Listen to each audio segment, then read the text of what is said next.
My name is Melissa Delana. I'm a real estate attorney at Delana Law Office. Once we know that the title is clear, that's when, probably about 2 weeks in advance of the closing, we really start setting the table to make sure that all municipal style bills are being adjusted.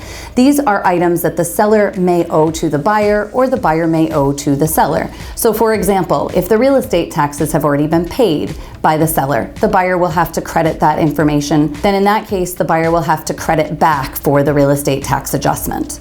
Perhaps there's oil in the tank, and if there's oil in the tank, then the buyer may owe the seller money for the value of the fuels. Also, we would need to account for any final water bills or final sewer bills, because that's part of our responsibility as the closing attorney, is to clear those municipal style liens so that those are not going to impair the new buyer. Our office works very closely with the real estate agents to collect this information, as well as the sellers.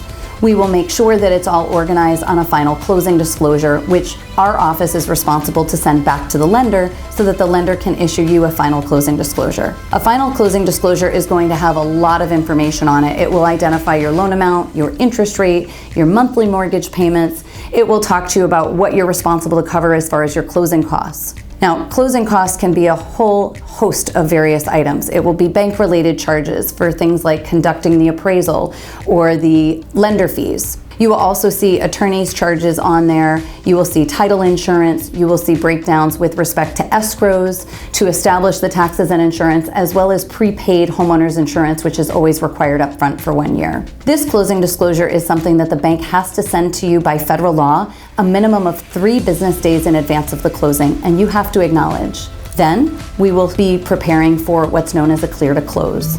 Once the bank has identified that all of the conditions of the loan have been satisfied, then they will identify to our office that we're now ready to schedule the transaction, and we will contact the respective buyers and sellers, usually through their agents, to actually schedule the time for the closings.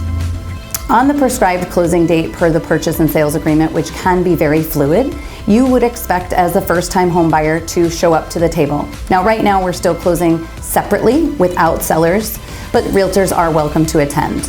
At the closing, you have to be prepared with your ID, as well as bank certified funds, either a check or a wire, so that we have the money that we need in order to complete the closing. After you've signed all the documents, then we will proceed to go to the recording at the city or town level to make the transaction official and final, and then you're the buyer. You've purchased a home, everything is now in your name, and all you have to worry about is making your first mortgage payment, and the realtors will take care of getting you the keys and any of the incidentals between you and the seller.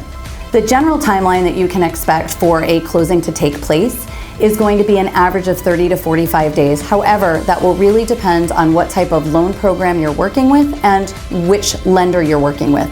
So we strongly recommend that you talk to the bank to get a better sense of a timeline. If it's a cash transaction, it can be closed in as quickly as 10 days. If you have a first-time purchase or any subsequent purchase, we would be happy to help you. Please give us a call, 401-885-3800.